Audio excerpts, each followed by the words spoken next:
ஓம் சாந்தி. எல்லோரும் குஷியாக இருக்கிறீங்களா? 4/4/2025 சாக்கார முரளி பாப்தாதா சொல்கிறாங்க, இனிமையான குழந்தைகளே, நீங்கள் புருஷோத்தமராகிறதுக்கான முயற்சி பண்ணுறீங்க. புருஷோத்தமர்னா என்ன அர்த்தம்? இருக்கிறதுலே மிக உயர்ந்தவர்கள், மிக உயர்ந்த மனிதர்களாகிறதுக்காக முயற்சி பண்ணுறீங்க. தேவதைகள் தூய்மையாக இருக்கிறதுனால தான் அவங்கள புருஷோத்தமர்கள்னு சொல்கிறாங்க.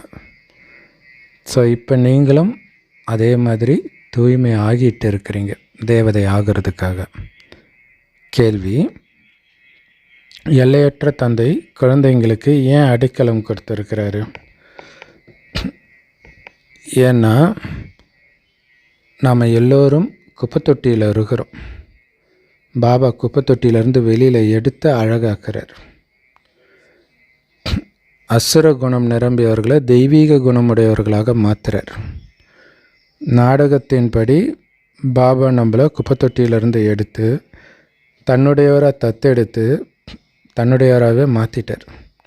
அவரை மாதிரி அழகாகவும் மாற்றுறார்.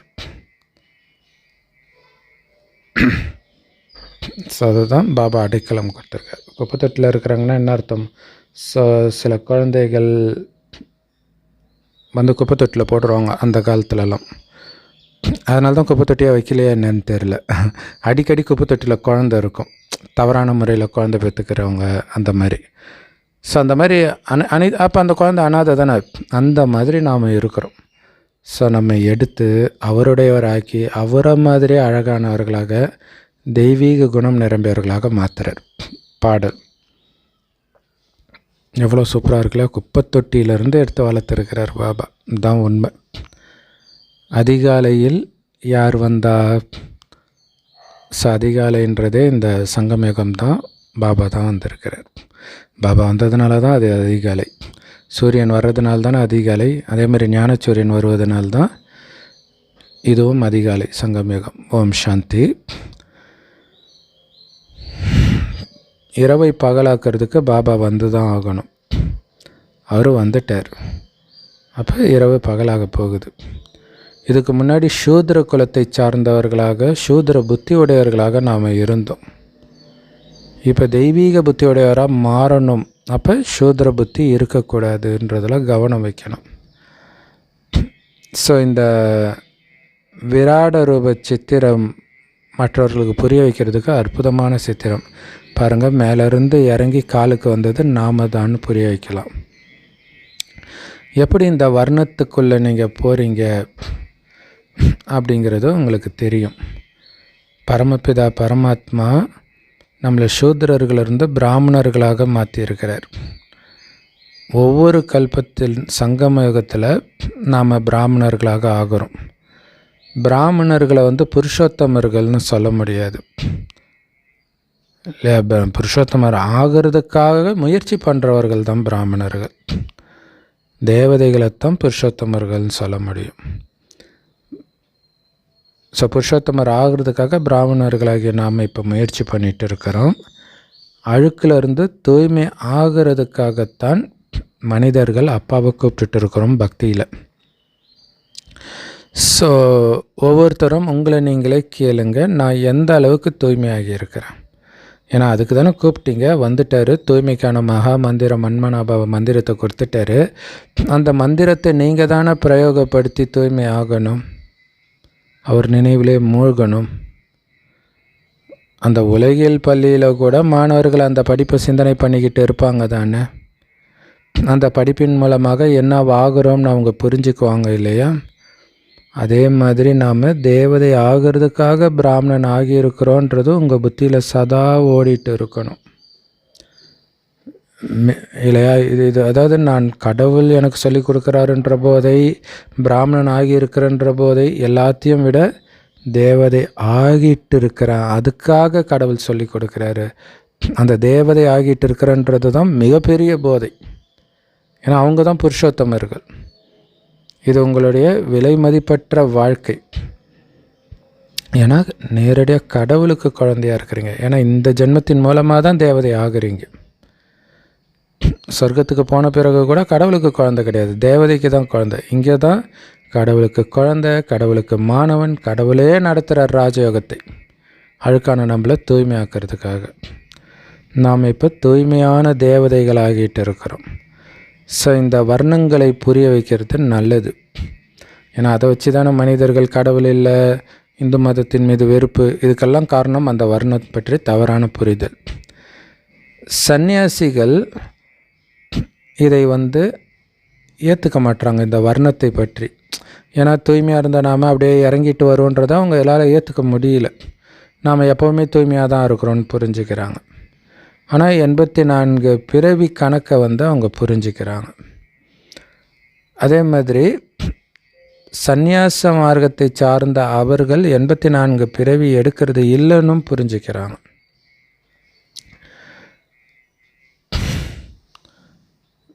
இஸ்லாம் மற்றும் புத்த மதத்தை சார்ந்தவர்கள் கூட அவர்கள் 84 பிறவிகள் எடுக்கிறதில்ல, ஆனாலும் குறைந்த அளவு மறுஜன்மம் எடுக்கிறாங்கன்றதை புரிஞ்சுக்கிறாங்க. அவர்களுக்கு நீங்கள் இதை புரிய வச்சிங்கன்னா அவங்க சீக்கிரமாக புரிஞ்சுக்குவாங்க. ஆனால் அவர்களுக்கு ஆனால் இது உண்மை. இது கிறிஸ்தவர்கள் முஸ்லீம்கள் ஏற்றுக்கலை, ஆனால் புரிஞ்சிக்கிறாங்க. ஆனால் இந்துக்கள் புரிஞ்சிக்கிறதே கிடையாதுன்றதை நம்ம அனுபவ ரீதியாக அந்த வீடியோ போடும்போது புரிஞ்சிக்க முடியுது. ஸோ அவர்களுக்கு புரிய வைக்கும்போது ரொம்ப யுக்தியாக நீங்கள் புரிய வைக்கணும். ஸோ பாபா முன்னாடி நேரடியாக உட்கார்ந்துட்டு இருக்கிற குழந்தைங்களுடைய புத்தியை புத்துணர்வு அடைய வைக்கிறார். ஸோ அதே மாதிரி வெளியிலிருந்து வரவங்க புத்தியும் புத்துணர்வு அடைய வைக்கிறார். ஆனால் மதுபனிலே இருக்கிறவங்கள தினம் தினம் புத்துணர்வு அடைய வைக்கிறார். நிறைய விஷயத்த சொல்லி இந்த விஷயங்களெல்லாம் தாரணை பண்ணுங்கன்னு சொல்கிறார். நாம் எப்படி 84 பிறவி எடுக்கிறோம், எப்படி சூத்ரன்லேருந்து பிராமணன் ஆகி இருக்கிறோம், இதை பற்றி சிந்தனை பண்ணிக்கிட்டே இருங்க. ஆக்சுவலாக நம்ம இப்போ கீழான நிலை அடைஞ்சிருக்கிறோம் இல்லையா, கலியுகத்தின் இறுதியில். அப்படி அடையலைன்னா நமக்கு தெரியாது இந்த டிஃப்ரென்ஸு. இப்போ பாபா குழந்தை ஆகி நம்ம குணம் மாற மாற தெரியுது, ஏங்குறோம். ஐயோ முன்னாடியே கிடச்சிருக்கக்கூடாதா, ஐயோ அப்போல்லாம் எனக்கு இதெல்லாம் ரைட்டு இதெல்லாம் தப்புன்னு சொல்கிறதுக்கு யாரும் இல்லையே, அனாதையாக இருந்தோமே அப்படின்னு யோசிக்கிறோம் இல்லையா. ஸோ அதை தான் சிந்தனை பண்ணிக்கிட்டே இருக்க சொல்கிறார். சூத்ரன்லேருந்து நான் எப்படி பிராமணன் ஆகினேன் இல்லையா, அந்த பாபா குழந்தை ஆனது மிக அற்புதமாக இருக்கும். ஒவ்வொருத்தரும் நல்லா யோசிச்சு பாருங்கள். அதாவது பாபா ஞானம் கிடைச்சது மட்டும் இல்லை, அந்த கிடைக்கிறதுக்கு காரணமாக என்னென்ன நினச்சி இதுக்கு முன்னாடி வேறு எங்கேயோ இருந்திருப்பீங்க, அவங்களுக்கு ஞானத்தை கொடுப்பவர் தொடர்பில் நீங்கள் வருவதே ஒரு ஆச்சரியமாக இருந்திருக்கும். ஸோ இதை பற்றியெல்லாம் சிந்தனை பண்ணுங்கள். பிராமணர்கள் பிரம்மாவுடைய குழந்தைகள். எங்கேருந்து வந்தார் இந்த பிரம்மா? சிவபாபா சொல்கிறார், நான் தான் இவருக்கு பிரம்மான்னு பேர் வச்சேன். பிரம்மகுமார் குமாரிகள் எல்லோரும் ஒரு குடும்பம். அப்போ கண்டிப்பாக எப்படி ஒரே குடும்பமாக இருப்பீங்க? தத்தெடுக்கப்பட்டு இருப்பீங்க. ஒரு தந்தையுடையவர். நிறைய பேர் குடும்பம் குழுமம்னு சொல்லுவாங்க. அங்கே ஒன்றும் யாரும் இவங்களாம் என்னுடைய குழந்தைன்னு சொல்கிறது கிடையாது. தந்தை தானே உங்களை தத்தெடுக்க முடியும். அவர் அப்பான்னு தான் சொல்கிறோமே தவிர சகோதரர்னு சொல்கிறது இல்லை சிவபாபாவை. ஏன்னா அப்பாவை தான் அப்பான்னு சொல்ல முடியும். அப்பா கிட்டேருந்து தான் நமக்கு ஆஸ்தி கிடைக்கிது. அதே மாதிரி உலகியல் ரீதியாக பார்த்திங்கன்னா அப்பா வழி மாமாவோ தாய் வழி மாமாவோ அல்லது ஏதோ ஒரு நெருங்கிய உறவினரோ கூட ஒரு குழந்தை அனாதையாகும்போது தத்தெடுப்பாங்க. அல்லது ஏழையாக இருந்தால் கூட தத்தெடுப்பாங்க. அவங்களுக்கு குழந்தை இல்லைன்னாலும் தத்தெடுப்பாங்க.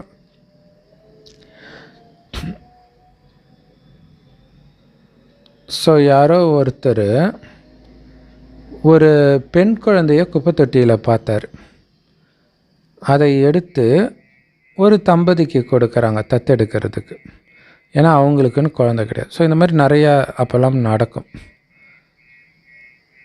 ஸோ அந்த குழந்தை அந்த தம்பதியைத்தான் அப்பா அம்மானு கூப்பிடும் இல்லையா. இங்கே எல்லைக்கு அப்பாற்பட்ட விஷயம்.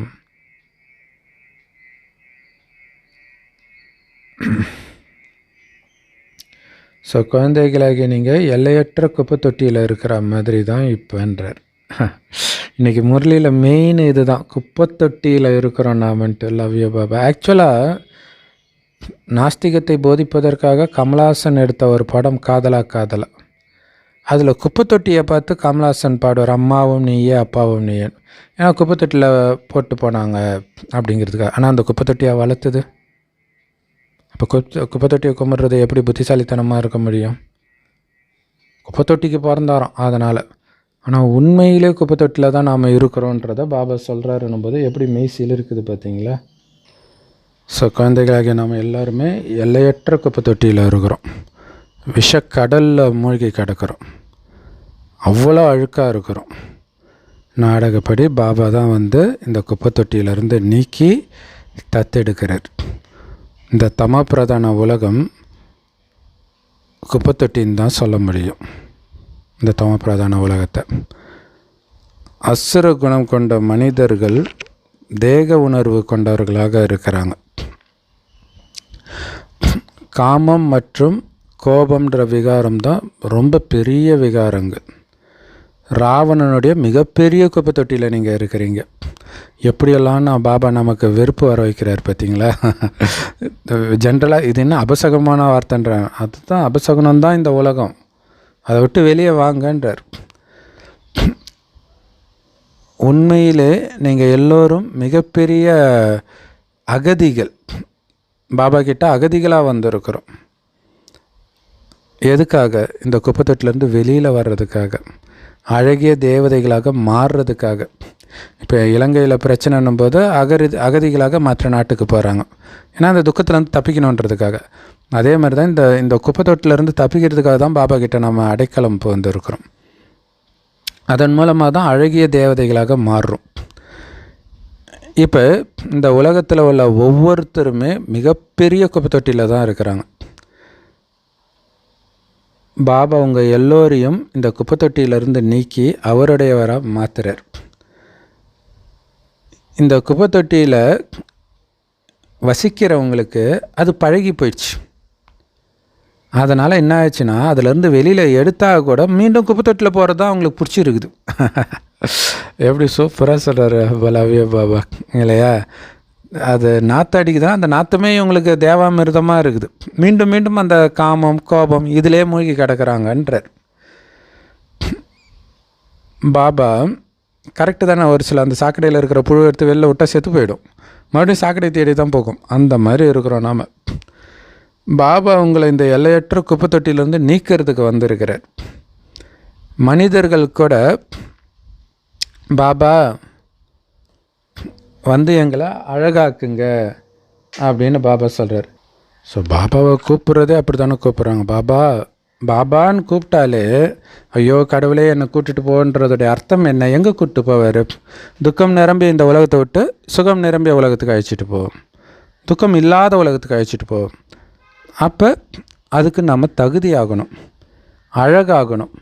ஸோ அப்போ நீங்கள் என்னை காப்பாற்றுன்னு சொல்கிறதுடைய அர்த்தம் வந்து என்னை அழகாக்குன்னு அர்த்தம். என்னை இந்த முள் நிறைஞ்ச காட்டிலிருந்து நீக்கி மலராக்குன்னு அர்த்தம். ஆனால் மலராக்கி தான் அங்கே அழைச்சிட்டு போகிறார். முள் அங்கே வந்துடக்கூடாதுல்ல. அதனால் இந்த முள்ளுக்காட்டில் இருந்துக்கிட்டே நம்ம மலராகணும். ரோஜா மாதிரி இல்லையா? ரோஜா முள்ளுச்செடியிலே தானே மலராகிருக்கு. அந்த மாதிரி ஆகணும். ஸோ எங்களை வந்து உன்னுடைய பூந்தோட்டத்தில் உட்கார வை பாபா அப்படின்னு கூப்பிட்றோம். இப்போ நாம் பேய்களின் காட்டில், பேய்கள் வாழற காட்டில் இருக்கிறோம். பாபா உங்களை, அதாவது சில பேய் படம்லாம் காட்டுவாங்க, அப்படியே ஒரு காட்டுக்குள்ளே ஒரு பங்களா இருக்கும். அப்போ அந்த காடுன்றது ஒரு பேய். இது மாதிரி பாபா சொல்ல ஒட்டுமொத்த உலகமும் காடு தான், எல்லாம் பேயாக தான் இருக்கிறாங்கன்றார். பேய்களின் காட்டில் தான் இருக்கிறீங்க. யாருக்குள்ளே எந்த பேய் இருக்குதுன்னே தெரியாது, எந்த நேரம் அது வெடிக்கணும்னு தெரியாது. ஸோ பாபா குழந்தைங்களை தோட்டத்துக்கு அழைச்சிட்டு போகிறார். ஸோ அந்த பேயெல்லாம் ஓட்டி அழைச்சிட்டு போகிறார். நாம் சூத்திரர்களிருந்து இப்போ பிராமணர்களாகி இருக்கிறோம், தேவதைகளாக ஆகிட்டு இருக்கிறோம் இல்லையா? பிராமணன் ஆனதே தேவதை ஆகிறதுக்காக.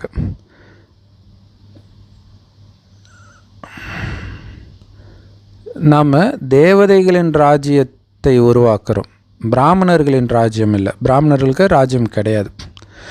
உங்களை நீங்கள் பாண்டவர்கள் தான், ஆனால் பாண்டவர்களுக்கு ராஜ்யம் கிடையாது இல்லையா? அங்கேயும் பாண்டவர்களை ராஜ்யத்தை விட்டு துரத்துறாங்க இல்லையா? நாம் பாபாவோட இப்போ உட்கார்ந்துட்டு இருக்கிறது இழந்த ராஜ்யத்தை மீண்டும் அடைவதற்காகத்தான். சமசூப்பரில் இப்போ உக்ரைன் சின்ன நாடு, அதுக்கு பிரச்சனை. அப்போ மற்ற நாட்டுடைய உதவி தேவைப்படுது. ஆனால் மற்ற நாடு உதவி பண்ணால் கூட சண்டை போடுறது உக்ரைன் தான். அந்த மாதிரி தான் பாபா நமக்கு உதவி பண்ணுறார். ஆனால் மாயோடு நம்ம தான் சண்டை போடணும். அவர் அதற்கு தேவையான ஆயுதத்தை, ஞானத்தை கற்றுக்கிட்டே இருக்கிறார். எல்லையற்ற இரவு, துக்கம் நிரம்பிய இந்த கலியுக இரவு இப்போ முடிவுக்கு வருது. எல்லையற்ற பகல் விடிய போகுது, வரப்போகுது. ஸோ பாட்டு கேட்டிங்க இல்லையா, அதிகாலையில் வந்தது யாருன்ட்டு. அவர் அதிகாலையில் வருவதே இந்த இரவை முடித்து அதிகாலையை உருவாக்கத்தான். அதாவது அவர் வருவதே சொர்க்கத்தை உருவாக்குறதுக்காகவும் இந்த நரகத்தை அழிப்பதற்காகவும் தான். இந்த அளவு உங்கள் புத்தியில் இருந்தால் கூட சந்தோஷமாக இருப்பீங்க இல்லையா? இந்த துக்கத்தை அழிக்கிறதுக்கு அவர் வந்துட்டார் இல்லையா? எம்ஜிஆருக்கு ஓட்டு போட்டால் சூப்பர், நம்ம துக்கமெல்லாம் போயிடும். துக்கம் போயிடுச்சா? ஜெயலலிதாவுக்கு ஓட்டு போட்டால் போயிடுச்சா? கலைஞருக்கு போட்டால் போயிடுச்சா? ஸோ ஒவ்வொருத்தர் அதை இப்போ விஜய் சொல்கிறார், நான் வந்துட்டா எல்லாம் சரி பண்ணுறோம். எப்படி போயிடும்? இது நரகம் தானே. அப்போ உண்மையிலே துக்கத்திலிருந்து நீங்கள் விலகணும், சந்தோஷம் இருக்கணும் அப்படின்னா அதுக்கு தான் பாபா வந்திருக்கிறார். அவர் சொல்கிறபடி கேட்டால்தான் சுகம் நமக்கு கிடைக்கும். நரகத்திலேருந்து தப்பிச்சா தானே முதல்ல கிடைக்கும். நரகத்தில் எப்படி சுகம் கிடைக்கும்? யார் புது உலகத்தில் உயர்ந்த பதவி அடைய வேண்டியது இருக்குதோ அவங்க ஒருபொழுதும் அசுர குணத்தை வெளிப்படுத்தவே மாட்டாங்க. சமசுபரில் மாயை வரும், என்னென்னமோ பண்ணி பார்க்கும், ஆனால் அசுர குணத்தை வெளிப்படுத்தவே மாட்டாங்க. அப்போ புரிஞ்சிக்கலாம் அவங்க உயர்ந்த பதவி அடையக்கூடியவர்கள் அப்படின்ட்டு. ஏன்னா இங்கே மெயின் இது தான், குணத்தை மாத்திரம் தான் மெயின். அவங்க ரொம்ப அன்பாக இந்த யஜ்யத்திற்கு சேவை செய்வாங்க. அதன் மூலமாக நீங்கள் ரொம்ப ரொம்ப உயர்ந்தவர்களாக ஆகிடுவீங்க. இந்த யஜ்யத்திற்காக உங்கள் எலும்பையும் கொடுக்கணும் நீங்கள். அதனால் ஒவ்வொருத்தரும் செக் பண்ணுங்க. நான் இந்த மாதிரி அசுர நடத்தையே வெளிப்படுத்திட்டு இருந்தேன்னா நான் எப்படி உயர்ந்த பதவியை அடைய முடியும்? இல்லை, இந்த யஜ்யத்திற்காக எலும்பையும் கொடுக்குறோம் அப்படின்னா இந்த யஜ்யம்ன்றது சென்டர் மட்டும் கிடையாது. இந்த சேவை இந்த சேவைன்றது வாய் வழியாக சொல்கிறது மட்டும் கிடையாது, உங்கள் நடத்தையின் மூலமாகவும். அப்போ எவ்வளவு பொறுத்துக்க வேண்டியதாக இருந்தாலும் பொறுத்து தெய்வீக குணத்தை மட்டுமே வெளிப்படுத்த நீங்கள் அப்பாவை வெளிப்படுத்துகிறீங்கன்னு புரிஞ்சுக்கோங்க. இதுதான் உண்மையான தைரியம், உண்மையான ஹீரோயிசம். எவ்வளவு அடி விழுந்தாலும் சிரிச்ச முகம் மாறாமல், அன்பு மாறாமல் அவங்கக்கிட்ட பேசணும். ஸோ என்னுடைய இப்போதைய நடத்தை உயர்ந்த பதவியை பெற்றுத்தருமா, தாழ்ந்த பதவியை பெற்றுத்தருமான்னு செக் பண்ணிக்கிட்டே இருக்கணும். இன்னும் நீங்கள் யோசிக்க தெரியாத குழந்தைங்க கிடையாது இல்லை? எத்தனை வருஷம் ஆச்சு பாபா குழந்தை ஆகி. ஸோ அப்போ நீங்களே புரிஞ்சிக்கலாம் தானே, நீங்கள் ராஜாவாவீங்களா பிரஜையாவீங்களான்ட்டு. அனுபவசாலி ரதத்தை பாபா எடுத்திருக்கிறார், பிரம்மா பாபா உடலை. அந்த பிரம்மா பாபாவுக்கு ராஜாக்கள் எல்லாம் நேரில் பார்த்துருக்கிறார் இல்லையா? வைர வியாபாரி அங்கே போய் ராணிக்கு வைர நகையெல்லாம் கொடுப்பார்.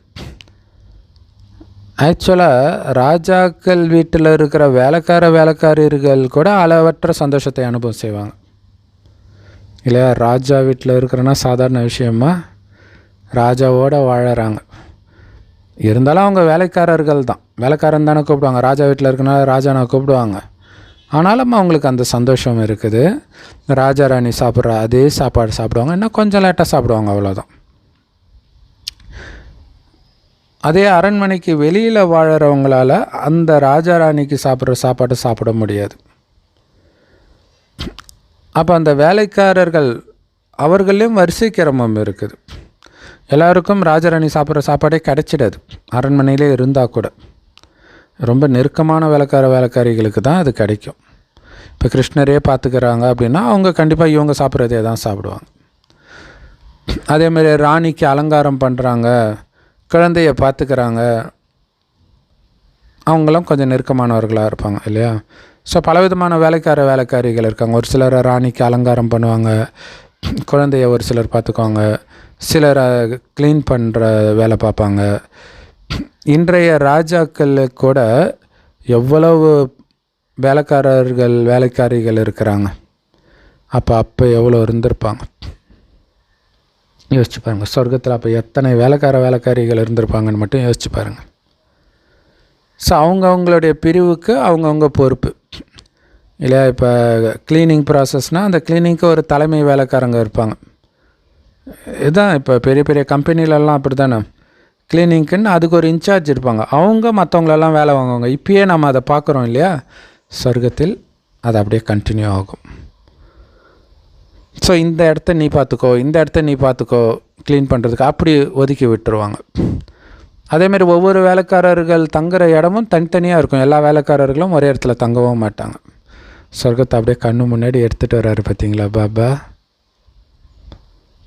ராஜாராணி அளவுக்கு அலங்கரிக்கப்பட்டவர்களாகவும் வேலைக்காரிகள் இருக்க மாட்டாங்க. அலங்காரம் இருக்கும், பட் ராஜாராணி இன்னும் பயங்கரமாக இருப்பாங்க. அவங்க அரண்மனைக்குள்ளே வருவாங்க, இருந்தாலும் வசிக்கிறது வேலைக்காரர்களுக்காக இருக்கக்கூடிய குவார்ட்டர்ஸில் தான். ஸோ பாபா எவ்வளோ தெளிவாக புரிய வைக்கிறார். அப்படியே சொர்க்கத்தை ஒரு செகண்டு போய் சுற்றிட்டு வந்துட்டார், நம்மளை சுற்றி காட்டிட்டார் இல்லையா? ஸோ அதனால் அப்படிப்பட்ட சொர்க்கத்துக்கு போகணும், அங்கே உயர்ந்ததிலும் உயர்ந்த பதவி அடையணும் அப்படின்னு உங்கள் மேலே நீங்களே கருணை வையுங்க. இந்த கலியுகத்தின் கவர்ச்சியில் ஒரு செகண்ட் அப்படி பார்வை போனாலே அங்கே இழந்துட்டு இருக்கிறீங்கன்றதை புரிஞ்சுக்கணும் இல்லையா? இந்த கலியுகத்தை பார்த்தாலே நீங்கள் செத்துடுவீங்கன்னு நமக்கு சாபம் கொடுத்துருக்குறாங்கன்னு புரிஞ்சுக்கோங்க. அப்போ பார்க்காதீங்க, எதாக இருந்தாலும் இந்த சொர்க்கத்தை பற்றிய சிந்தனையிலே இருக்கணும். அப்போ தான் உயர்ந்ததிலும் உயர்ந்த பதவி அடைய முடியும். அதுக்காக தானே சூத்ரன்லேருந்து பிராமணன் ஆகி இருக்கிறோம். எவ்வளோ பெரிய பாக்கியம் இது! பிராமணன் கடவுளுடைய குழந்தை ஆகிறது, தேவதையாக வேறு ஆக போகிறீங்க. சாதாரண பாக்கியமாக இது. ஆனால் தேவதை ஆக்கக்கூடிய இடம் இருக்குது பாருங்கள், இந்த சங்கம் யுகம். இதுதான் மிக மிக நன்மை செய்யக்கூடிய யுகம். இங்கே ஒவ்வொரு விஷயத்திலும் உங்களுக்கு நன்மை தான். யோகத்தில் மூழ்கி நீங்கள் சமையல் செய்கிறீங்க கிச்சனில் அப்படின்னா அதை சாப்பிட்ற நிறைய பேருக்கு நன்மை. இப்போல்லாம் நீங்கள் போய் பாருங்களாம், பெரும்பான்மையான வீட்டில் கிச்சனுக்குள்ளே போனாலே நீங்களே கத்த ஆரம்பிச்சிடுவீங்க. ஏன்னா அந்த மாதிரி ஒரு மனநிலையிலேயே தாய்மார்கள்லாம் சமைச்சிட்டு இருக்கிறாங்க. ஏதோ ஒரு விரக்தி, மாமனார் மேலே விரக்தி, குழந்தை மேலே விரக்தி, கணவன் மேலே விரக்தி, அவங்களே கத்திக்கிட்டே இருப்பாங்க. அந்த இடத்துக்கு நீங்கள் போனாலே உங்களை அறியாமல் கத்த ஆரம்பிச்சிடுங்க, அல்லது மைண்டு ஒரு மாதிரி ஆகிறத பார்க்கலாம். ஸோ பாபா நினைவிலே சமைச்சிருந்தா திரும்ப அங்கே உள்ள வரவங்களே மனம் அமைதியாவாங்க இல்லையா? ஸ்ரீநாத் துவார கோயிலில் அவ்வளவு அமைதியாக உணவு சமைப்பாங்க, முற்றிலும் அமைதி. ஸ்ரீநாத்தரை மட்டும்தான் நினைவு பண்ணிகிட்டு இருப்பாங்க. பக்தர்கள் அவங்களுடைய பக்தியிலேயே மூழ்கிடுறாங்க. அந்த மாதிரி நீங்கள் இந்த ஞானத்திலேயே மூழ்கணும். பாருங்கள், பக்தியின் அம்சம் இல்லை, ஆனால் பக்தர்களை பார்த்து நாம் இங்கே கற்றுக்கணும். அவங்க பக்தியில் மூழ்கிறாங்கன்னா நீங்கள் ஞானத்தில் மூழ்குங்க, பாபாவின் அன்பில் மூழ்குங்க. அவங்க தெரியாமலே கடவுள் மேலே அன்பு வைக்கிறாங்க, நீங்கள் தெரிஞ்சு அன்பு வைக்கலாம்ல. ஸ்ரீகிருஷ்ணர் மேலே எவ்வளோ பக்தி வச்சுருக்கிறாங்கன்னு கேட்கவே கேட்காதீங்க, பாபா சொல்கிறார். இப்போ யூடியூப்பில் நீங்கள் போய் பார்த்தீங்கன்னா தெரியும், நிறைய நார்த் இந்தியாவில் கிருஷ்ண லல்லா அப்படின்னு நீங்கள் போட்டி பார்த்தீங்கன்னா தெரியும். கிருஷ்ணரை குழந்தையாகவே வச்சுட்டு காலையில் எழுந்திரிச்ச உடனே பெட்டிலேருந்து எழுப்புவாங்க. கிருஷ்ணரை எழுப்பி குளிப்பாட்டி பல்லெல்லாம் விளக்கி அலங்காரம் பண்ணி ட்ரெஸ்ஸு போட்டு அப்படியே ஒரு குழந்தைய பண்ணுற மாதிரியே பண்ணுவாங்க. வெளில எங்கேயாவது வாக்கிங் போனால் அதை மடியில் தோலில் சாய்ச்சிக்கிட்டே எடுத்துகிட்டு போவாங்க. ட்ரெயினில் போனாலும் அதே மாதிரி அதை டெய்லியும் விலாக் எடுத்தும் போடுறாங்க. இப்போவே இப்படின்னா அப்போ எப்படி இருந்திருக்கும்? அதை கேட்கவே கேட்காதீங்கன்றார். விருந்தாவன் இல்லையா, விருந்தாவனம் தான் அவங்களுக்கு ரொம்ப ஃபேமஸானது இப்போவுமே. ஸோ அங்கே 2 குழந்தைங்க போய் வசிக்க போனாங்களாம். விருந்தாவன்னா கிருஷ்ணருடைய காடு அல்லது பூந்தோட்டம் அப்படின்னு சொல்லலாம். அவங்க வந்து ஸ்ரீகிருஷ்ணருடைய முழுமையான பக்தர்கள் 2 குழந்தைங்க. அவங்க என்ன சொன்னாங்க அப்படின்னா, நாங்கள் வாழ்ந்தால் அங்கே தான் வாழ்வோம், ஸ்ரீகிருஷ்ணருடைய நினைவிலேயே அங்கேயே நாங்கள் சரீரத்தை விடுவோம் அப்படின்னு சொன்னாங்களாம். இப்பயும் நிறைய வெளிநாடுகளில் இருந்தெல்லாம் விருந்தாவனில் இருப்பாங்க. நீங்கள் யூடியூப்பில் போட்டு பார்த்தீங்கன்னா தெரியும். அவங்களுக்கு வந்து பல தடவை வந்து அழைப்பு இதழ் கொடுத்தாங்களாம், ஒரு நல்ல வீட்டில் போய் இந்த ஞானத்தை எடுங்கன்ட்டு. ஆனால் அவங்க சொல்லிட்டாங்களாம், இல்லை எங்களுக்கு இங்கே இருக்கிறது தான் பிடிக்குது, விருந்தாவனம் தான் பிடிச்சிருக்கு, கிருஷ்ணருடைய விருந்தாவனம் தான் பிடிச்சிருக்குன்றாங்க. ஸோ அவர்களை பக்தர்களில் உயர்ந்தவர்கள்னு சொல்லலாம். ஏன்னா ஸ்ரீகிருஷ்ணர்கிட்ட முழுமையாக தன்னை அர்ப்பணிச்சிட்டாங்க. நிறைய வெளிநாட்டில் இருந்தெல்லாம் வந்திருக்கிறாங்க. ஒரு சகோதரி எனக்கு தெரிஞ்சு கிருஷ்ண டிவோட்டி அப்படின்னு ஒரு சேனல் வரும், Krishna devotee food and travel ஏதோ வரும். அது பார்த்திங்கன்னா உக்ரைனுடைய மாடல், இந்த பிரச்சனைலாம் வர்றதுக்கு முன்னாடி மாடலிங் பண்ணிகிட்டு இருக்கிறவங்க, இல்லை மாடலிங்னாலே கிளாமராக ட்ரெஸ் பண்ணிகிட்டு இருப்பாங்க இல்லையா, அப்படிப்பட்டவர்கள் இங்கே சும்மா வந்திருக்கிறாங்க, ஒரு டூரிஸ்ட்டாக வந்திருக்கிறாங்க. வந்தவுடனே இந்த இடம் பிடிச்சி போய் அப்படி பலியாயிட்டாங்க கிருஷ்ணா கிருஷ்ணான்ட்டு. அவங்க வந்து கேரளாவில் ஒரு கிருஷ்ணர் கோயிலுக்கு போகும்போது அவங்கள உள்ளே விடலை, ஏன்னா மற்ற மதத்தினர் வரக்கூடாதுன்ட்டு. அப்போ அழுகுறாங்க. இந்த லைனில் இருக்கிறவங்கெல்லாம் ஹிந்துன்னு உங்களுக்கு எப்படி தெரியும்? சூப்பரான கேள்வியில், உங்களுக்கு எப்படி தெரியும், எதை வச்சு சொல்கிறீங்க இவங்க ஹிந்துன்ட்டு, நான் ஹிந்து இல்லைன்னு எப்படி சொல்கிறீங்கன்ட்டு. ரொம்ப கொடுமை இல்லையா அது? சரி, அவங்க முற்றிலும் தன்னை அர்ப்பணிச்சிட்டாங்க ஸ்ரீகிருஷ்ணர்கிட்ட.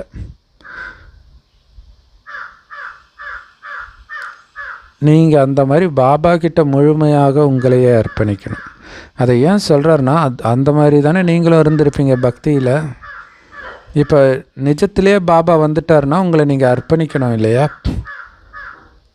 ஆரம்பத்தில் நிறைய பேர் சிவபாபா கிட்ட சரண்டர் ஆனாங்க, நிறைய பேர் வந்தாங்க. அங்கே பாகிஸ்தான், அதாவது இந்தியா பாகிஸ்தான் பிரியறதுக்கு முன்னாடி அங்கே தானே வந்தார். அப்போ பிறகு அங்கேருந்து பாபா இந்தியாவுக்கு ராஜஸ்தானுக்கு வந்தோடனே நிறைய பேருக்கு வீடு ஞாபகம், குடும்ப ஞாபகம் வந்து போயிட்டாங்க. அப்போ பார்த்தீங்களா, சென்டர்லேயே இருந்தால் கூட அவங்க ஊரில் இருக்கிற வரைக்கும் அவங்களுக்கு பெருசாக தெரில, வேறு நாட்டுக்கே போனோடனே அவங்க வீட்டு ஞாபகம் வந்து போயிட்டாங்களாம். ஸோ நிறைய அந்த கிரகச்சாரம் இருக்குது.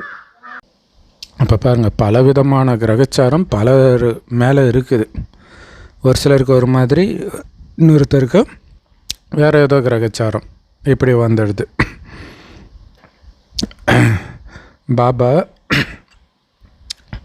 உங்ககிட்ட என்ன சொல்லியிருக்கிறாருன்னா, யார் வந்தாலும் எங்கே வந்திருக்கிறீங்க அப்படின்னு கேட்க சொல்லியிருக்கிறாரு. அவங்க வெளியே பிரம்மகுமாரிகள் போர்டு பார்த்துட்டு வந்தோம் அப்படின்னு சொல்லுவாங்க. ஸோ அப்போ என்ன அர்த்தம்? இது ஒரு குடும்பம், பிரம்மாவுடைய குழந்தைகள்னு அர்த்தம் இல்லையா? பிரம்மகுமார் குமாரினா அப்போ இது ஒரு குடும்பம் தானே. ஒன்று நிராகார் பரம்பிதா பரமாத்மா, இன்னொருவர் யார்? பிரஜாபிதா பிரம்மா. இருவரும் மகிமைக்குரியவர் தான் இல்லையா? ஸோ மற்றவர்கள் எல்லாம் அவருடைய குழந்தைகள். சிவபாபாவுக்கும் குழந்தைகள், பிரம்மா பாபாவுக்கும் குழந்தைகள், மெயினாக பிரம்மா பாபாவுக்கு. அப்போ சிவபாபா தாத்தா ஆயிடுறாரு. அவர்கிட்டேருந்து தான் நமக்கு ஆஸ்தியும் கிடைக்கிது.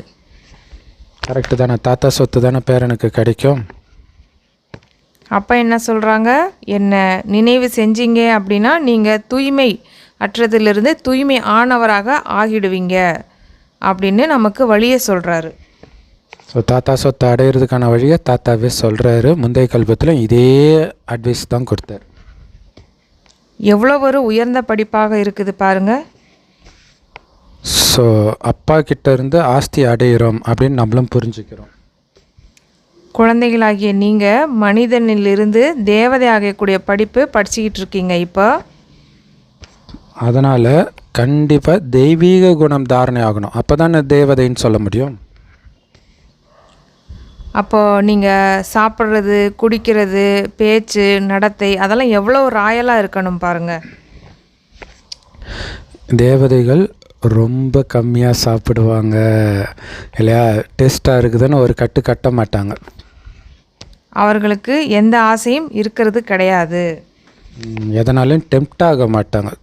ஏன்னா தூண்டப்படும் போது தான் அதிகமாக சாப்பிட்ணும், அல்லது ஏதோ ஒரு விகாரம் கூட அப்படி தான் ஆகுது இல்லையா?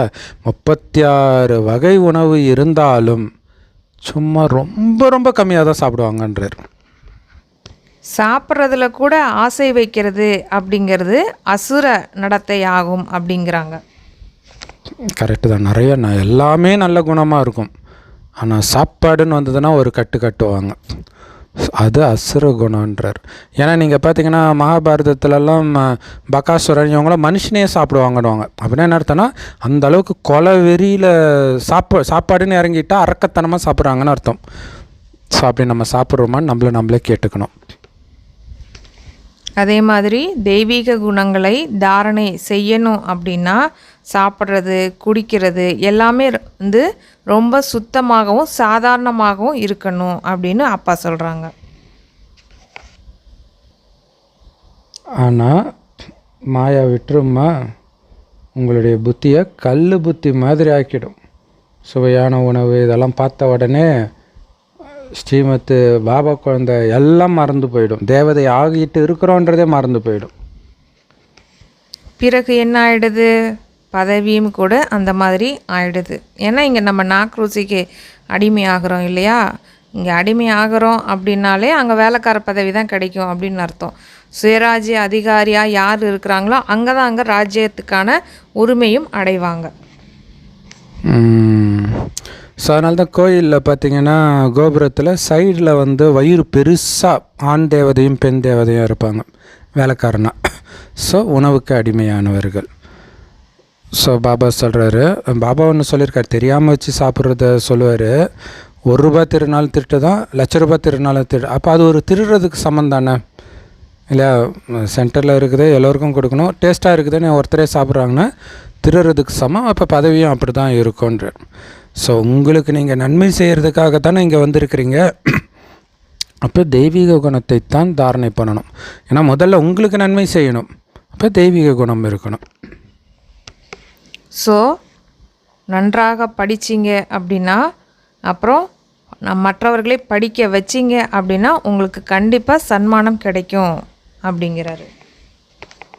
அதை பாபா கொடுக்கலை, உங்கள் முயற்சினால் நீங்கள் தான் அடையிறீங்க. எவ்வளோ பெரிய ரகசியம் பார்த்தீங்களா? பாபா தான் சொல்லி கொடுக்குறாரு. சொல்லி கொடுக்குறாரு. ஆனாலும் அதை நான் கொடுக்கலை, நீங்களாக அடையிறீங்கன்றார். ஒரு படத்தில் டயலாக் வரும், ஒரு வாத்தியார் ப்ரொஃபஸர் சொல்லுவார், நீங்கள் நல்லா படிக்கலைன்னா அது என்னுடைய திறமையின்மை, நல்லா படிச்சிங்கன்னா அது உங்களுடைய முயற்சின்னு. பாபா அப்படி தான் சொல்கிறார். அதனால் முதல்ல நம்மளை நாம் பார்க்கணும். நாம் எந்த அளவு சேவை செய்கிறோம், நாம் என்ன ஆவோம், இந்த நேரம் சரீரம் விட்டோம் அப்படின்னா என்ன பதவி கிடைக்கும் நமக்கு, இல்லை எந்த மனநிலை நமக்கு அந்த டைமில் இருக்கும், அதெல்லாம் நம்ம யோசித்து பார்க்கணும். இந்த நேரம் சரீரம் விட்டால் எனக்கு என்ன பதவி பாபா கிடைக்கும் அப்படின்னு நீங்கள் பாபாட்ட கேட்டிங்கன்னா உடனடியாக சொல்லிவிடுவார். ஏன்னா உங்களுடைய நடத்தை சொல்லும் நீங்கள் என்ன பதவி அடைவீங்கன்ட்டு. அதை வச்சு தான் பாபா சொல்கிறார். முயற்சியே செய்யலை அப்படின்னா என்ன பண்ணுறீங்க தெரியுமா? நீங்கள் கல்பத்திற்கும் நஷ்டத்தை ஏற்படுத்திகிட்டு இருக்கீங்க அப்படிங்கிறத புரிஞ்சுக்கோங்க அப்படிங்கிறாரு. ஸோ கல்பத்திற்கான தலையெழுத்தை இப்போ எழுதுறீங்க.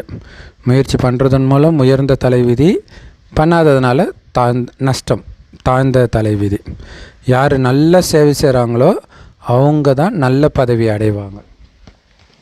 முயற்சி செய்யாதவங்க தாசதாசியாக ஆவாங்க அப்படின்னு உள்ளுக்குள்ளே புரிஞ்சுக்க முடியுது நம்மளால். அதையும் பாபா சொல்கிறாரு. சத்தம் போட்டு ஆனால் பாபா இதை சத்தம் போட்டு சொல்ல மாட்டார், புரிஞ்சுக்குவார். சரி இந்த குழந்த வேலைக்கார குழந்த பிள்ளை இருக்குது, பாவம் இங்கே அலட்சியமாக இருந்துட்டு அங்கே போய் ஃபுல்லாக வேலை செய்ய போகுது அப்படின்னு நினச்சிக்கு வரோம்.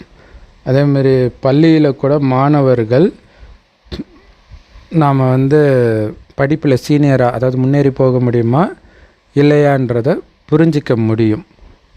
அதே மாதிரி தான் இங்கேயும். பெரியவர் யாரோ அவர்கள் தான் ராஜாராணியாக ஆகிறாங்க. அதாவது படிப்பில் யார் புத்திசாலியாக இருக்கிறாங்களோ அவங்க தான் ராஜாராணியாக ஆவாங்க. சிறியவர், அதாவது மந்த புத்தி உடையவங்க குறைந்த பதவியை அடைவாங்க. பணக்காரர்களில் கூட சீனியர் ஜூனியர்னு இருக்கிறாங்க. வேலைக்காரிகள்லையும் சீனியர் ஜூனியர் இருக்கிறாங்க. ஸோ சீனியர்னு பாபா சொல்கிறது என்னது, உயர்ந்த பதவியில் இருப்பவர்களை சொல்கிறார். அதாவது பெரிய ஆத்மாக்களுடைய பதவி உயர்ந்ததாக இருக்கும் அப்படின்னு சொல்கிறாங்க அப்பா. துப்புரவு செய்யும் தாசதாசிக்கு அரண்மனைக்குள் வர அனுமதி கிடையாது அப்படின்னு சூப்பரான ஒரு ரகசியத்தையும் சொல்கிறாங்க.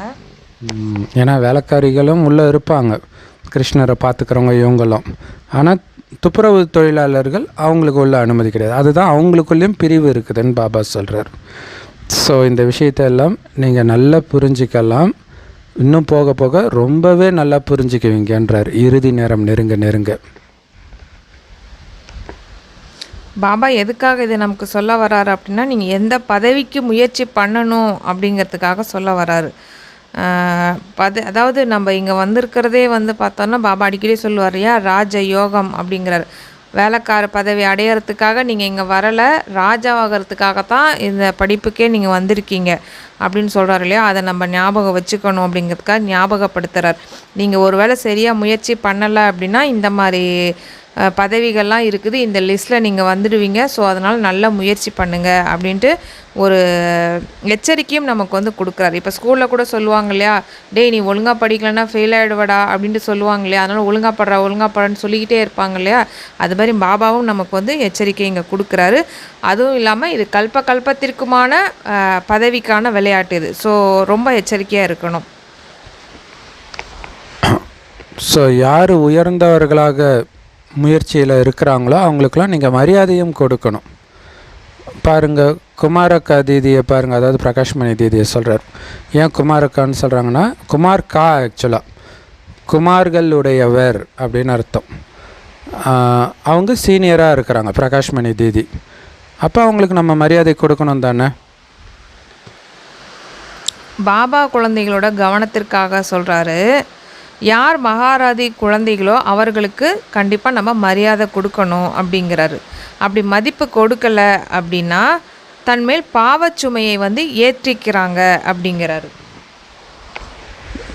எப்படி இருக்குது பார்த்தீங்களா, எவ்வளோ நுட்பமாக இருக்க வேண்டியதாக இருக்குது இல்லையா. நீங்கள் மரியாதை கொடுக்கலனாலே பாவம் ஏறுதுன்றார். ஏன் அவங்களும் தான் பாபா குழந்தை, நானும் தான் பாபா குழந்தை நினச்சா கூட அங்கே பாவச்சுமை ஏறிடுதுன்றார். ஸோ இந்த விஷயத்துலலாம் பாபா கவனம் கொடுக்குறாரு. எப்படியெல்லாம் நீங்கள் மரியாதை கொடுக்கணும்னு ஒவ்வொருத்தருக்கும் அப்படிங்கிறதுல ரொம்ப ரொம்ப எச்சரிக்கையாக இருக்கணும். ஆக்சுவலாக நம்ம எல்லாருக்குமே மரியாதை கொடுக்கணும், அது ஒன்று. அவர்களுக்கு அதிக மரியாதை கொடுக்கணும். நம்பர்வார் யாருக்கு எப்படி மதிப்பு கொடுக்க வேண்டும் என்று பாபா ஒவ்வொருத்தை பற்றியும் தெரிஞ்சிருக்கிறாரு. இதை வெளிப்படையாக சொல்லிவிட்டால் விரோதியாக ஆவதில் சிறிதும் கூட தாமதிக்க மாட்டாங்க அப்படின்னு சொல்கிறாங்க. அதாவது பாபா எல்லாமே இங்கே மறைமுகமாகவே சொல்கிறார். ஓப்பனாக சொல்லிட்டார் அப்படின்னா என்ன ஆகும், பிரச்சனை ஆகிடும் அப்படின்னு சொல்கிறாரு. ஏன்னா பாபாவுக்கு ஒவ்வொருத்தரை பற்றியும் தெரியும் இல்லையா. ஸோ குமாரிகளுக்கும் தாய்மார்களுக்கும் பந்தனம் இருக்குது. அதனால் அவங்க நிறைய சகிச்சிக்க வேண்டியதாக இருக்குது. ஏன்னா ஒருவரை சார்ந்து அந்த காலத்தில் இல்லையா, இப்போவும் அந்த மாதிரி இருக்கிறாங்க. அந்த காலத்தில் எல்லாருமே ஆண்களை சார்ந்தே இருப்பாங்க. அதனால் சகிச்சிக்க வேண்டியதாக இருக்குது ரொம்ப. அதுலேயும் குறிப்பாக யார் எழுதுகிறாங்கன்னா, மாதாஸ் பாபாவுக்கு லெட்டர் எழுதுகிறாங்களாம். பாபா இவங்க என்னை ரொம்ப துன்புறுத்துகிறாங்க பாபா, நான் என்ன பண்ணுறது அப்படின்ட்டு கேட்குறாங்களாம். பாபா இப்போ சொல்கிறாரு, உங்களை ஃபோர்ஸ் பண்ணுறதுக்கு நீங்கள் என்ன விலங்கா? சூப்பராக சொல்கிறாரு பாருங்க. அதாவது சகிச்சிக்கவும் செய்யணும், தைரியம் வைக்க வேண்டிய இடத்துல தைரியமாக வைக்கணும். அங்கே தான் இப்போ சகிச்சிக்க வேண்டியதுன்னு சொல்லிவிட்டு அடுத்தது சொல்கிறார், அவங்க வலுக்கட்டாயமாக பண்ண வைக்கிறதுக்கு நீங்கள் என்ன விலங்கா, ஆட மாடா அவங்க கட்டி போட்டு வைக்கிறதுக்கு? உங்கள் மனதுக்குள்ளே ஆசை இருக்க வேண்டாமா அப்படின்னு கேட்குறார். ஸோ அதனால தான் நீங்கள் கேட்குறீங்க. ஸோ இதில் கேட்க வேண்டியது ஒன்றுமே கிடையாது. ஆத்மா தனக்குத்தானே எதிரி, தனக்குத்தானே நண்பன். எதை விரும்புகிறதோ அதை செய்கிறது. நீங்கள் கேட்குறீங்க அப்படின்னாலே மனசு அதை விரும்புது அப்படின்னு தான் அர்த்தம்.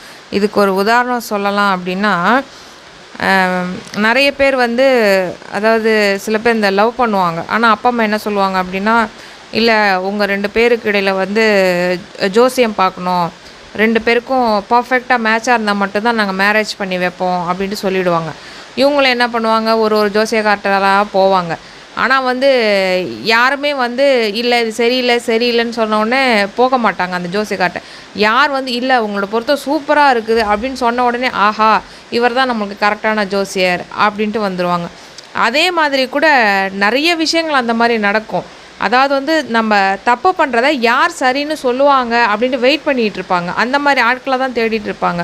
அப்போ பாபாவுமே என்ன சொல்கிறாங்க அப்படின்னா, ஆத்மா தான் உங்களுடைய நண்பனும் எதிரியும் கூட அப்படின்னே சொல்கிறார் பாபா.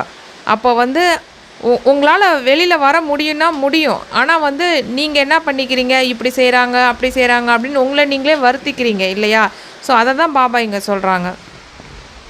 ஆக்சுவலாக நான் ஒன்று தப்பாக சொல்லிட்டேன், சாரி. அதாவது பாபா என்ன அர்த்தத்தில் சொல்கிறார் அப்படின்னா, அவங்க என்னை ஃபோர்ஸ் பண்ணுறாங்க, பாபா கல்யாணம் பண்ணிக்கோ, நீ என்ன விலங்கா உன்னை ஃபோர்ஸ் பண்ணுறதுக்கு, உனக்குள்ளே ஆசை இருக்குன்னு சொல்லு, அதனால தான் கேட்குற, இல்லாட்டினா இங்கே கேட்குறதுக்கு ஒன்றுமே கிடையாது.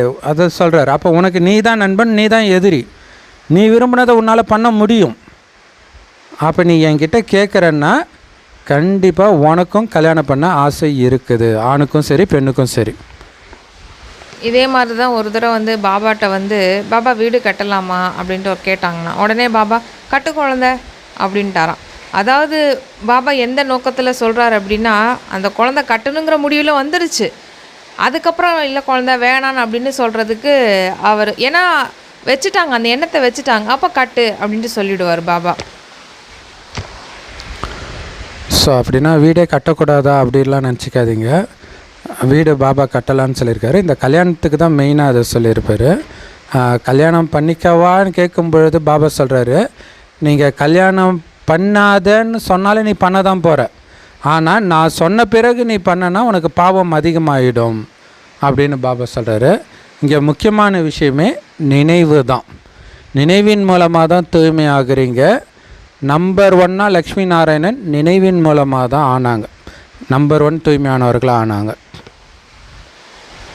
மம்மா பாருங்க எவ்வளோ சேவை செய்கிறாங்க, நாங்கள் மம்மாவை விட புத்திசாலி அப்படின்னு யாருமே இங்கே சொல்ல முடியாது. மம்மா அனைத்துலேயும், அதாவது அனைவரையும் விட ஞானத்தில் மிக தீவிரமானவர். யோகத்தில் ஆனால் என்ன ஆயிடுச்சு அப்படின்னா, யோகத்தில் நிறைய பேர்கிட்ட குறை இருக்குது அப்படின்னு பாப்பா சொல்கிறாங்க. ஸோ நினைவிலே இருக்க முடியறது கிடையாது நிறைய பேருக்கு. பாபா சொல்கிறாரு, நீங்கள் பாபாவே நினைக்கலைன்னா எப்படி உங்களுடைய பாவம் அழியும்? கடைசியில் நினைவு செய்தபடியே உடலை விட வேண்டும் என்று சட்டம் சொல்கிறது. அதாவது என்ன சொல்கிறாங்க, நீங்கள் சரீரத்தை விடும்பொழுது சிவபாபாவோட நினைவிலேயே நம்ம நல்லபடியாக சரீரத்தை விடும்போது தான் நல்ல பதவி கிடைக்கும் இல்லையா? அதை தான் அப்பாவும் இங்கே சொல்கிறாங்க. ஸோ பாபா நினைவிலேயே சரீரத்தை விடணும். ஒரு தந்தையை தவிர வேறு யாருமே ஞாபகம் இருக்கக்கூடாது. எதன் மீதும் ஈர்ப்பு இருக்கக்கூடாது. ஈர்ப்பு இருந்துச்சுன்னா எப்படி நீங்கள் பாபா நினைவில் இருப்பீங்க? ஸோ இதுக்கு முன்னாடி நம்ம சொன்ன மாதிரி தான், கலியுகத்தின் எந்த விஷயத்தை பார்த்தாலும் நீங்கள் செத்துட்டீங்கன்னு புரிஞ்சுக்கோங்க இல்லையா? பிராமண வாழ்க்கையில் செத்துட்டீங்க. ஏதாவது ஒன்று உங்களை பார்க்கணுன்னு தோணிச்சுன்னா செத்துட்டீங்கன்னு அர்த்தம். ஏன்னா ஒட்டுமொத்த உலகத்தையும் தூய்மை ஆக்கிறதுக்காக நீங்கள் தூய்மையாக இருக்கிறீங்க, கலியுகத்தை பார்க்காம இருக்கிறீங்க. அப்போ தான் கலியுகத்தை முடிச்சுட்டு நீங்கள் வர முடியும். நீங்கள் கலியுகத்தை பார்க்க கலியுகத்துக்கு உயிர் கொடுத்துக்கிட்டே இருக்கிறீங்க. அப்போ மக்கள் கஷ்டப்படுறது தான் உங்களுக்கு பிடிச்சிருக்குதா? அதனால தான் பாபா சொல்கிறார், எதன் மீதும் இருக்கக்கூடாது, நேராக பாபா சொர்க்கம் இது மட்டும்தான் இருக்குமே தவிர எதன் மீதும் யார் மீதும் ஈர்ப்பு இருக்கக்கூடாது. இதுக்கு கடுமையான பயிற்சி தேவை இல்லையா? ஒரு தடவை கூட ஃபெயில் ஆகாமல் இருந்துக்கிட்டே இருந்தால் தான் கடைசியில் தப்பிக்க முடியும், இல்லைன்னா மாட்டிக்குவீங்க. பாபா நினைவிலே சரீரம் விடும்போது பாபா சொல்வார், நஷ்டமோக நிலையிலேருந்து விட வேணும், அது மாதிரி குஷியாக விடணும் அப்படிங்கிறார். ஏன் அந்த குஷியாக விடணும் அப்படின்னா, அப்போ தான் பாடி வந்து லூஸாக இருக்கும். அதாவது இறுக்கமான ஆடையை நீங்கள் அணிஞ்சிக்கிட்டீங்க அப்படின்னா ஈஸியாக வந்து அந்த சட்டையை கழட்டி தூக்கி எறிய முடியாது அப்படிம்பார். ஸோ பந்தனம் நமக்கு வந்து இருந்துச்சு, ஆசை இருந்துச்சு அப்படின்னா இந்த உடலை விட்டு உயிர் பிரியறதுக்கே முதல்ல கஷ்டப்படும் அது.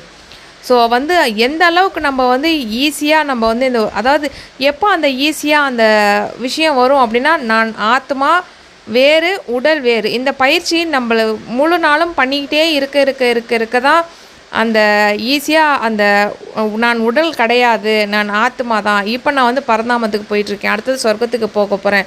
ஸோ குஷியாக உயிரை விடுறதுக்கு இந்த பயிற்சி தான் நமக்கு ஹெல்ப் பண்ணும். அதனால தான் பாபா சொல்கிறாரு, ஆத்மா பயிற்சி ரொம்ப முக்கியம் அப்படிங்கிறது. இது எல்லாமே கனெக்டடாகவே இருக்குது. பாபா அதனால தான் நிறைய விஷயங்கள் நமக்கு புரிய வச்சுக்கிட்டே இருக்கிறாரு. நாம் உடல் இல்லாமல் தான் வந்தோம், வெறும் ஆத்மா தான் வந்தோம். திரும்ப போகும்போதும் உடல் இல்லாமல் தான் போகணும். நடுவில் வந்ததை ஏன் பிடிச்சிட்டு தொங்குறீங்க? நீங்கள் எப்படி வந்தீங்களோ அப்படியே போக போகிறீங்க. நீங்கள் ஆத்மான்ற உணர்வில் இருங்க. தானாக பற்று போகும், தானாக பயம் போகும், தெய்வீக குணம் நிரம்பும், எல்லாமே ஜோதி ஜோதி ஜோதி ஜோதி. அதே தான் ஞாபகம் இருக்கணும். ஸோ அதனால தான் பாபா திரும்ப திரும்ப திரும்ப திரும்ப சொல்கிறாரு, குழந்தைகளே ரொம்ப ரொம்ப ரொம்ப ரொம்ப இனிமையானவர்களாக ஆகுங்க, தெய்வீக குணத்தையும் தாரணை பண்ணுங்க. இப்போ தேக அகங்காரன்ற பூதம் எல்லாருக்குள்ளேயும் இருக்குது. ஸோ அதனால் ஒவ்வொருத்தரும் தன் மீது ரொம்ப கவனம் கொடுக்கணும். நமக்குள்ள தேக உணர்வு இருக்குதா, யார் பக்கமாவது ஈர்ப்பு போகுதா அப்படின்ட்டு. அதே நேரத்தில் ரொம்ப அன்பாகவும் பழகணும், ஆனால் விலகிய தன்மையோடு. இல்லை, அன்பாக பழகிறதுக்கு காரணம் அன்பின் சொரூபமாக நீங்கள் இருக்கிறதுனால, எதிர இருக்கிறவங்க உங்களுக்கு பிடிக்கும்ன்றதுனால கிடையாது. அதுதான் வித்தியாசம். அங்கே விலகி இருக்கிறீங்க, நீங்கள் உங்களுடைய தன்மையை வெளிப்படுத்துகிறீங்க, அவ்வளோதான். ஸோ அப்பாவை நினைவு செய்யுங்க, சக்கரத்தை நினைவு செய்யுங்க. ஸோ எல்லாருக்கிட்டேயுமே இந்த சக்கரத்தின் ரகசியத்தை புரிய வைங்க, அவங்க ஆச்சரியப்படுவாங்க. யாராலையுமே 84 பிறவியே ஞாபகம் வச்சுக்க முடியாது. அப்படி இருக்கும்போது 84 லட்சம் பிறவிகளை எப்படி ஞாபகம் வச்சுருக்க முடியும்? அது உங்களுடைய மைண்டில் நுழையாது முதல்ல. ஸோ இந்த சக்கரத்தை மட்டும் நீங்கள் உங்கள் புத்தியில் ஞாபகம் வச்சுருந்தாலே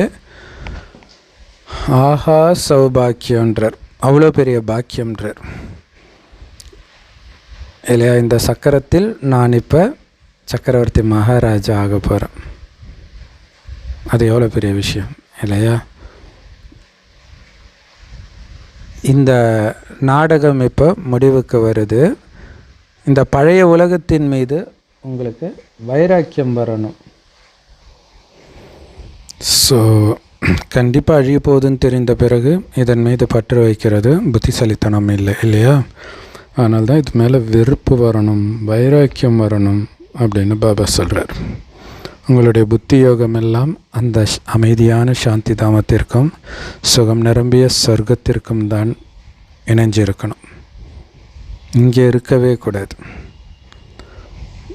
ஸோ தேவதைகளுடைய கால் பூமியில் படாதுன்னு சொல்கிறதுடைய அர்த்தம், நாம் தான் அந்த சூக்ஷ்ம தேவதைகள், ஃபரிஸ்தாக்கள். நம்முடைய புத்தின்ற கால் இந்த பூமியிலே இருக்கக்கூடாது, பரந்தாமத்திலும் சொர்க்கத்திலையும் தான் தொங்கிட்டு இருக்கணும். ஸோ மன்மனா பவன்ற இந்த வார்த்தை கீதையில் கூட சொல்லப்பட்டிருக்குது. ஆனால் கீதையை படிக்கிற யாருக்குமே இந்த மன்மனாபாவோடைய உண்மையான அர்த்தம் தெரியாது, குழந்தைகளுக்கு தான் தெரியுது. பகவானுடைய மகா வாக்கியம், அனைத்து தேகதாரிகளையும் தியாகம் செய்து உங்களை ஆத்மானு உணருங்கள். அனைத்து தேகத்தின் உறவுகளையும் தியாகம் செய்து, இல்லை நீங்களே தேகம் இல்லை அப்படின்னும்போது தேகத்தின் உறவுகளும் கிடையாது. ஆத்மாவின் உறவு, எல்லா ஆத்மாவும் சகோதரர்கள். அடுத்தது பரமாத்மா தான் நமக்கு சகல உறவும். ஸோ உங்களை ஆத்மானு உணருங்க அப்படின்னு பாபா சொல்கிறார். யார் சொன்னது? கடவுளே சொல்கிறார். சிலர் சொல்கிறாங்க, நாங்கள் வேதங்களைத்தான் நம்புவோம் அப்படின்னு சொல்கிறாங்க. ஸோ ஸோ கடவுளே வந்தாலும் அவரை நம்ப மாட்டுறாங்க. எங்கே ப்ரூஃப் காட்டி எந்த வேதத்தில் இருக்குதுன்றாங்க. என்னத்த சொல்கிறது, எல்லா மதத்துக்காரங்களும் இதான் சொல்லிகிட்டு இருக்கிறாங்க. இயேசு வந்ததுக்கு ப்ரூஃப் இருக்குடா, கடவுள் வந்ததுக்கு எங்கடா ப்ரூஃப் இருக்குதுன்றாங்க. வேதங்களே படிச்சுட்டு இருக்கிறாங்க, அப்படியே மனப்பாடம் பண்ணுறாங்க. ஆனால் இங்கே கடவுளே வந்து அமைதியாக ராஜயோகத்தை கற்றுக் கொடுக்குறார். இங்கே ஸ்தாபனை நடந்துக்கிட்டு இருக்குது. இந்த சாஸ்திரங்கள் அனைத்தும் பக்தி மார்க்கத்தினுடையது. பகவான் மீது நிச்சயம் ஏற்பட்டுச்சு அப்படின்னா கண்டிப்பாக ஆஸ்தி பெற வந்துடுவாங்க. அப்போது என்ன ஆகிடும், பக்தி கூட நீங்கிவிடும். ஆனால் அதுக்கு நிச்சயம் ஏற்படணும் இல்லையா? நல்லது. ஓம் சாந்தி. ஸோ ஆக்சுவலாக இதில் எப்படி போட்டிருக்குன்னா, பாபா மேலே நிச்சய புத்தி வந்துருச்சுன்னா பக்தி பறந்து போயிடும் அப்படின்னு போட்டிருக்குது. சூப்பர் இல்லையா? இப்போ நிச்சய புத்தி இல்லாததுனால தான் பக்தி பிடிச்சிக்கிட்டு இருக்கிறாங்க. பாவம், பரிதாபமாக இருக்குது அவங்கள பார்க்குறதுக்கு. அற்புதமான முறையில் கருத்த அன்பான பாப்தாதாவுக்கு அன்பு நினைவுகள் மற்றும் காலை வணக்கம். தேவதை ஆவதற்காக நம்ம மிகவும் ராயலான பழக்க வழக்கங்களை நடைமுறையில் கொண்டு வரணும். சாப்பிடுவது, குடிப்பது, அது எல்லாமே சுத்தமாகவும் சிம்பிளாகவும் இருக்கணும். பேராசைப்படக்கூடாது. ஸோ அதில் குறிப்பாக வந்து டெம்ப்ட் ஆகக்கூடாதுன்ற வார்த்தை, அது சூப்பராக இருக்குது. இங்கிலீஷில் கரெக்ட் வார்த்தை இல்லையா? டெம்ப்ட் ஆகிடக்கூடாது. ஒரு செகண்டு தானே, ஒரு செகண்ட் அப்படி திரும்பி பார்க்குறது, இது டேஸ்ட்டாக இருக்குதுன்னு எடுத்து வாயில் வைக்கிறது. ஸோ டெம்ப்ட் ஆகக்கூடாது. இங்கே இதை வந்து வள்ளலார் சொல்லியிருப்பார், பேரார்வம் கூடாது அப்படின்னு இருக்கும். அந்த பேரார்வத்தில் தான் டெம்ப்ட் ஆகிறது இல்லையா? சாப்பாட்டு விஷயத்துலையும் சரி, எந்த விஷயத்துலையுமே சரி. உங்களுக்கு நன்மை செஞ்சுக்கணும் அப்படின்னா தெய்வீக குணத்தை மட்டும்தான் தாரணை பண்ணணும். அதை பிடிச்சிக்கிட்டு இருக்கணும். என்ன ஆனாலும் நான் அசுர குணத்தை வெளிப்படுத்தவே மாட்டேன். இதில் தான் இருக்குது உங்களுடைய திறமையே. தன் மீதும் கவனம் வைக்கணும். அனைவருடனும் மிகவும் அன்புடனும் நடக்கணும். உங்களுடைய சீனியருக்கு மரியாதை கொடுக்கணும். இன்னும் ஒருபடி மேலே போய் ஒரு முறையில் சொல்லியிருக்கார், சின்ன வயதாகவே இருந்தாலும் ஞானத்திலேயோ சேவையிலையோ ரொம்ப பக்காவாக இருக்கிறாங்கன்னா அவங்களுக்கு நீங்கள் மரியாதை கொடுக்கணும். இப்போ சிவானி தீதியை விட பெரியவங்க நிறைய பேர் இருப்பாங்க, பட் இருந்தாலும் மரியாதை கொடுக்குறாங்க. ஏன்னா ஞானத்தில் அந்த ஆத்மா கலக்கிட்டு இருக்குது இல்லையா?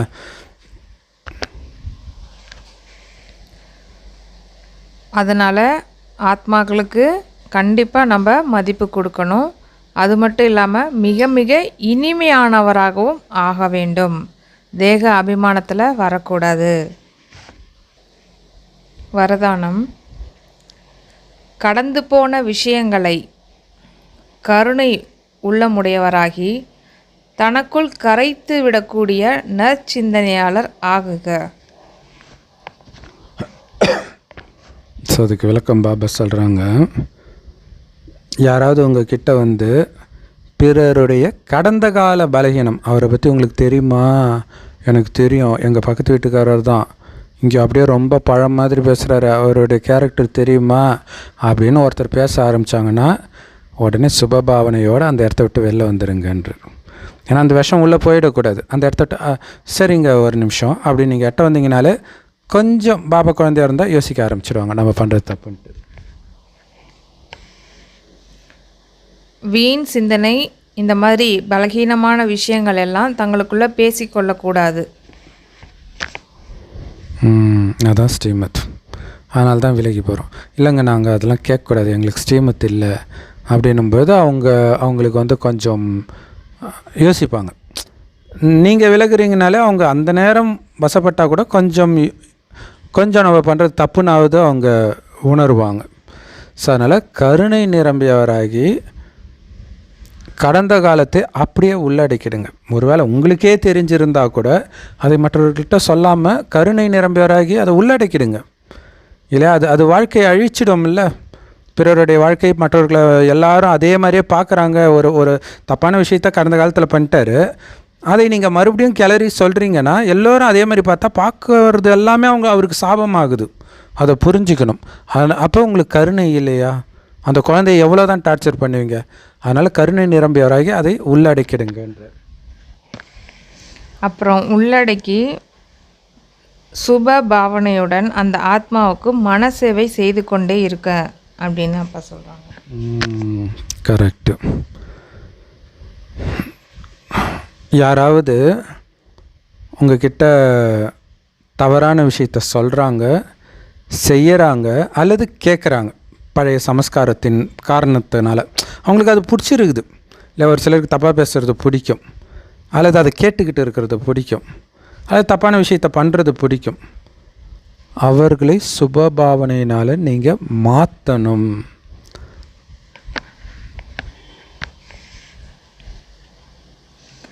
அந்த மாதிரி நம்ம மாற்றலை அப்படின்னா என்ன ஆகிடும் அப்படின்னா வீண் விஷயங்களோட மாலை உருவாக்கிடும். ஸோ அந்த மாதிரி வீண் விஷயங்களோட மாலை உருவாக விடக்கூடாது. இவ்வாறு கவனம் செலுத்துவது அப்படிங்கிறது தான் நற்சிந்தனையாளர் ஆவது அப்படின்னு அப்பா சொல்கிறாங்க. ஏன்னா நீங்கள் அவங்கள மாற்றலை, அவன் அப்படிப்பட்டவன் தான் நீங்கள் முடிவு பண்ணிட்டீங்கன்னு வச்சுக்கோங்களேன். புதுசாக வர்ற பாபாவுக்கு வந்தால் எதுக்கும் அவங்கக்கிட்ட ஜாக்கிரதையாக இருப்பா, அவங்கள பற்றி உனக்கு தெரியாதுன்னு நீங்கள் சொல்லுவீங்க. இது ஸ்கூலில் வேலை பார்க்குற இடத்துல எல்லா இடத்துலையுமே இது நடக்கும். புதுசாக அவங்ககிட்ட எதுக்கும் ஜாக்கிரதை. அப்போ என்ன அர்த்தம்? அவனை பற்றி வீண் எண்ணம் நீங்கள் வச்சுருக்கிறது இல்லாமல் இன்னொருத்தனுக்கும் சொல்லி ஒரு மாலையை உருவாக்கிட்டீங்க. இது ஒரு மாலை, இது ஒரு மலர், அது ஒரு மலர், அது ஒரு மலர்ன்ட்டு வீண் அதாவது வீண் விஷயத்தை ஒரு மாலையாக உருவாக்கிட்டு இருக்கிறீங்க. நிறைய பேர்கிட்ட சொன்னால் அது ஒரு மாலை ஆகிடுது. அப்படி உருவாக்காதீங்க. ஒருத்தருக்கு 2 பேருக்கு 3 பேருக்குன்ட்டு இதை பரவ செய்யாதீங்க. அப்படி பரவ விடக்கூடாதுன்றத கவனம் வைக்கிறது தான் சுபபாவனைன்றார். இன்னும் சூப்பரான பாயிண்ட்டு பார்த்தீங்களா? என்னம்மா இருக்கட்டும், அப்படியே உள்ளடக்கிடுங்க. மாறுவாங்க. ஆனால் நம்ம என்ன திரும்ப நினைப்போம், இங்கே தான் மாயா புத்திசாலி. அவன் என்ன பண்ணுவான், அவங்க நன்மைக்காக நம்ம சொல்லுவோம், இல்லைன்னா நாளைக்கு மாட்டிக்கிட்டால் என்ன பண்ணுறது, ஒன்றும் தேவையில்லை. அப்போ அப்படி இருந்தான், இப்போவும் மாறாமல் இருப்பேனா, மாறலைன்னா அது அவங்க கணக்கு, அது பரவாயில்ல. ஆனால் நீங்கள் சொல்கிறதுனால வர பாதிப்பு ரொம்ப அதிகமாக இருக்கும். அதை புரிஞ்சுக்கணும். ஏன்னா அவன் ஏமாத்துறான்றதுக்கு முன்னாடி ஏமாத்திடுவான்ற அந்த பயத்திலே அவங்க வீணாக போயிடுவாங்க. ஸ்லோகன்: யார் எப்போ திருப்தி மணியாக இருக்கிறாங்களோ அவங்க தான் அப்பாவுக்கும் பிரியமானவராக இருக்கிறாங்க, உலகத்திற்கும் பிரியமானவராகவும் இருக்கிறாங்க, மற்றும் தனக்கும் பிரியமானவராக ஆயிடுறாங்க. சூப்பர் இல்லை? எது நடந்தாலும் திருப்தியாக இருக்கிறீங்க அப்படின்னா தானே உங்களுக்கே உங்களை பிடிக்கும். இங்கே இப்படி இருக்குது, அது அப்படி இருக்குன்னு போது உங்களுக்கே உங்களை பிடிக்காதவர மாறிடுறீங்க. மற்றவங்களுக்கு கேட்கவே தேவை, அவன் வந்தாலே புலம்பிட்டு இருப்பான்னுவாங்க. கடவுளுக்கும் அப்படி தான். ஸோ என்ன ஆனாலும் நான் திருப்தியாக இருக்கிறேன் பாபா, எங்கே வச்சாலும் நான் திருப்தியாக இருக்கிறேன் பாபா அப்படின்றவங்கள தான் பாபாவுக்கும் பிடிக்கும், மனிதர்களுக்கும் பிடிக்கும், உங்களுக்கே உங்களை பிடிக்கும். ஸோ இந்த திருப்தின்ற சர்டிஃபிகேட் ரொம்ப ரொம்ப ரொம்ப ரொம்ப முக்கியமானது. அவ்யக்த இஷாரா இணைந்த ஸ்வரூபமாக, குறிப்பாக கர்மயோகியாக பாபா ஆக்காமல் விட மாட்டார்னு தெரிஞ்சு போச்சு. ஏன்னா அவ்யக்த இஷாராவில் வர ஒன்றும் நம்மளை ஆழமாக பதிய வைக்கிறார். குறிப்பாக இந்த சத்தியத்தாவை பற்றி சொல்லிக்கிட்டே வந்தார்ல, சத்தியத்தாவும் நல்லொழுக்கமும் இணைஞ்சிருக்கணுன்ட்டு. ஸோ அதேமாதிரி இப்போ இருக்குது என்னது, இணைந்த ஸ்வரூபத்தின் நினைவின் மூலமாக நிரந்தர வெற்றியாளர் ஆகுங்கள். இப்போது நம்மளுடைய வாழ்க்கை எப்படி இருக்குது? உடலும் ஆத்மாவும் இணைஞ்சு இருந்தால் தான் அது ஒரு வாழ்க்கை வாழ்கிறோம் அப்படின்னு சொல்ல முடியும் இல்லையா? இல்லை உடல் இருக்குது உயிர் இல்லை அப்படின்னாலும் அதை நம்ம என்ன சொல்லுவோம், வாழ்க்கைன்னு சொல்ல முடியாது. ஒரு வாழ்க்கை வாழ்கிறோம் அப்படின்னு சொல்ல முடியாது. அது மாதிரி உயிர் இருக்குது உடல் இல்லை அப்படின்னாலும் என்ன சொல்லுவோம், அதையும் வாழ்க்கைன்னு சொல்ல முடியாது இல்லையா? அதை வச்சு பாபா சொல்கிறாங்க, ஆத்மா சரீரத்திலிருந்து நீங்கிடுச்சு அப்படின்னா வாழ்க்கை முடிஞ்சிடும். அதே மாதிரி கர்மயோகி வாழ்க்கை அப்படின்னா எப்படி இருக்கும் தெரியுமா?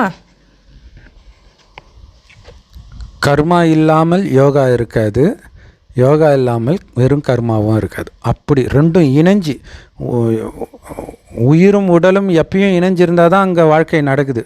அது மாதிரி இங்கே கர்மயோகி வாழ்க்கைன்னா அவன் காரியம் செய்யும் பொழுதெல்லாம் யோகமும் இருக்கும், யோகத்தில் இருக்கும் பொழுதெல்லாம் காரியமும் செஞ்சிட்ருப்பான். தனியாக போய் உட்காந்துட்டு நான் யோகா பண்ணுறேன்னு இருக்க மாட்டான், யோகம் இல்லாமல் காரியமும் பண்ண மாட்டான். அதுக்கு பேர் தான் கர்மயோகி.